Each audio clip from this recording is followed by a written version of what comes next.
Welcome to In Bed with Natasha.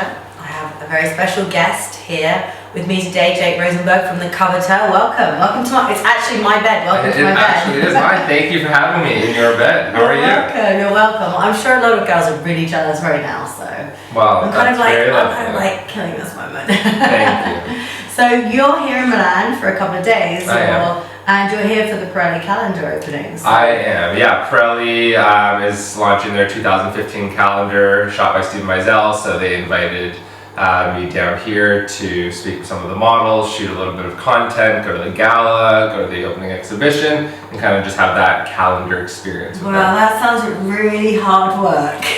It's, shoot some top models, go to a gala, but that's basically, that's basically you spend your life traveling around the world shooting beautiful women. Did you set this up for yourself when you thought about this startup for Coveteur? I didn't. I don't come from fashion. That's not my background. I've been shooting my entire life. I always had a camera in my hand, and I actually went to school for branding and product design. That's my background. Oh wow! So my background's in industrial design, and I spent 4 years learning about that, but I really needed money, and so I started shooting more and more and started assisting different fashion photographers and kind of fell in love with that whole sort of world and that intimate connection on set and everything like that. So I started to build my clientele, and that's how the Coveteur really started. I worked on a lookbook with one of my business partners. So you're three founders, is that correct? There's three founders. One of them was a designer and I shot her lookbook, and the other one was a stylist and she styled it, and we worked on one project, and the next day they called me up and they're like, Jake, we had so much fun with you. So they wanted to start something, and that's how it really started. I met them one day, and the next day we started the Coveteur. So how many years has the Coveteur been running for now? The Coveteur has been around for 3 years and 9 months. Wow, so it's not really a long time considering the fact that it's such a strong project. So. It is not that long of a time, but everybody's been super supportive. And so what do you feel like the success has been given to it, other than the fact of you guys' passion and you all work on a different element of magazine, and it's become more than an online magazine today. Totally, it's become a small media company, and that's what we're trying to grow, and we're trying to grow our brand and turn it into a global business. And when we first started this, we didn't know what was going to happen. It was like right when tastemakers and influencers started to become the celebrities, and the people behind the scenes started to become more important than the people in front of the scenes. And the day we launched, we were all in one hotel room, and we're like, oh, maybe our parents will come to the site. And it crashed. We had we went to go log on the site, and we couldn't get on because there was too many people on the site. And I think from that day on, it's just grown, and the people that we feature on the site have been so supportive, and all the different brands that we work with, and our audience has become obsessed with our voice and our vision and the way that we tell stories. So it's been nice. So when you talk about your vision, how would you describe exactly what the vision is of Coveteur? What's the premise today? What's the foundation? What is it you're trying to communicate today? We like to say the Coveteur is like your best friend who's a little bit cooler than you. So and everyone wants a cooler best friend. We're your cooler best friend, and it started with just going in the homes of influential people in culture, whether it was fashion or like health and wellness, or whoever was at the top of their game who had an influential perspective on whatever they did.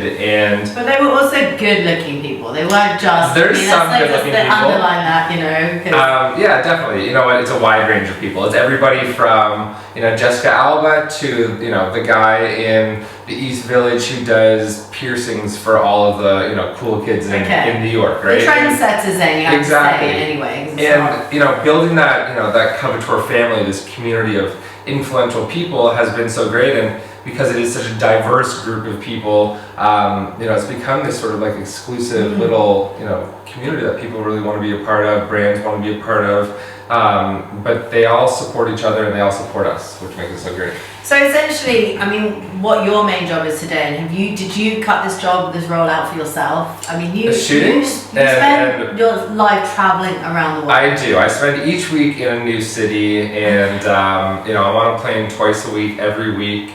and I live in hotels, or I live at the airport, and I spend my time with the most amazing people in the world. But do you ever have moments where you just think, wow, this lifestyle is crazy, it's getting It is crazy. You know, after 3 months, you know, right now it's November. I'm not going to be home back in my actual home until like middle of January. You know, which is in Canada. Which is in Canada, in Toronto. You know, and it's hard. Wow. It's not the easiest lifestyle to maintain, and you know, working on the road. And I have a great team back in the office. You know, there's a team of 10 girls and me who really, you know, they work hard to make sure that everything's taken care of. But you know, it's still, I'm in Milan, and it's a 6-hour time difference to Toronto, so it still means that, you know, when the day is done here, their day still is only noon. So I have to, you know, keep working until their day is finished as well. So it's not the easy. It looks glamorous, and sometimes it is. You know, last night I went to a beautiful, you know, black tie gala with the most amazing supermodels in the world. But sometimes, you know, you just get tired, and it is nice to go home sometimes. And then I guess after you've done that big gala, you've got to send the reportage over. So Totally. there's work straight away. So is that what happens? You work straight away after an event? It depends. Last night I was just a guest, right? So there's no camera in my hand last night, which is really lovely. But you know, it depends on the shoot. It depends on what project. Sometimes, you know, we're going to do Victoria's Secret, so. For Victoria's Secret, that'll be really lovely. You know, we're doing a story on Bahati, so her whole journey through Victoria's Secret, backstage, at the show, after party, the whole thing. So with something like that, we want it to be timely, and it'll go up the next morning at 9 a.m., which means that I'm spending my whole night after all the glitz and glamour is over, in my hotel room working with my team to get the story up. So I get to have fun, but I work my ass off. So, I mean, you're shooting and working with all these incredible, beautiful women, and you're surrounded by beautiful women all the time because on the Coveteur, I mean, everyone's pretty good looking to each other. Yeah. Does it get to a point where you just don't see that anymore? Everyone just seems like the other side, everyone else, or do you have moments where you just think, wow, or you're falling in love all the time? I mean, sometimes, you know, I work with women and they are beautiful, but I find more so each person to be inspirational in their own way, you know, so it's not necessarily how beautiful they are, but it might be their personality, or you know, the way they dress, or their beauty might inspire me. So I think each person's unique that I photograph, and I try to have a unique connection with each person, and try and, you know, bring out certain things in them that other people can't. Well, I suppose you go a bit more intimate with a lot of them as well, because you go in sometimes to their homes, as you said, and photograph their wardrobes and get an insight into who they really are. Does this lifestyle, do you ever get lonely? I mean, you're surrounded by people all the time. Yeah, people ask me that, definitely. I mean, you know what? I'm always with people. I'm never alone, except for in my hotel room sometimes. And but it is, I'm on the road all the time, and you know, my family's back home, who I miss all the time, and my friends, and you know, it's impossible to keep a consistent relationship with anybody, or it's very difficult to, because I might not see that person again for a few months, and you know, you really have to work at it. So it can definitely be, you know, life on the road is definitely lonely, but you know, luckily I do get to spend my time in beautiful places with beautiful people, and share these experiences with them, so I get to have a lot of fun at the same time. But I mean, eventually, do you see a transformation and saying, okay, I'd love to get somebody else to take over my role and me be just a bit more stable in one place? I think, or are you addicted to this as well, and you love it so much? I've kind of got that thing. It's a bit like musicians, you know? Totally. They're not playing, you know, they're exhausted when they're off the road and like, oh, I'm not going. But if they're not on the road, then they're just, you know, they just can't stay still. I think it's a bit of both. You know, after about 3 or 4 days back at home in the office, I'm like ready to go. I'm like, all right, guys, like I'm ready, I'm good. That's the limit, right? You know, pretty much after 4 days, I'm like, all right, where are we going? But we are trying to build the team, you know, and I am hiring new people to shoot for us and new creatives to work on our teams, and you know, slowly we're going to be opening up some stuff in New York, hopefully, and you know, I can't do it all myself. Yeah, exactly. So I think, you know, I'll always want to shoot certain people or certain projects, and a lot of, you know, Victoria's Secret's mine. No one else is coming in. But you know, I think also with the Coveteur, like you said, like we shoot people in their homes, right? And it's a very different experience when you go into somebody's house and you photograph them versus in a studio. Yeah. I don't think, and a lot, like, you know, not anybody can just like do that, or I'm not comfortable with anybody just doing that on my behalf. So that, you know, that's why it does, you know, it is very important to me who is working with me on the creative team. And, you know, that, I think that's also why the Coveteur has grown so successfully, is when we meet these people in their home, it's a different connection, and they become, you know, our friends, and they become friends of the brand. And so I think, you know, that whole part of the process is really important to me, because that's where a lot of the connections and a lot of future opportunities meet. Absolutely. So I've got a quick question, or a couple of quick questions before we close. Is you travel all around the world, so you must have some favorite destinations. Sure, yeah. Can you let us know which ones they are? I mean, I think, okay, other than my home, which like I love the most, to go home, like back to home is the best. But I was recently in Barcelona for 10 days, and I had the best. It's a great I city. had the best time there. I was there in August too, so pretty much the whole city was on vacation.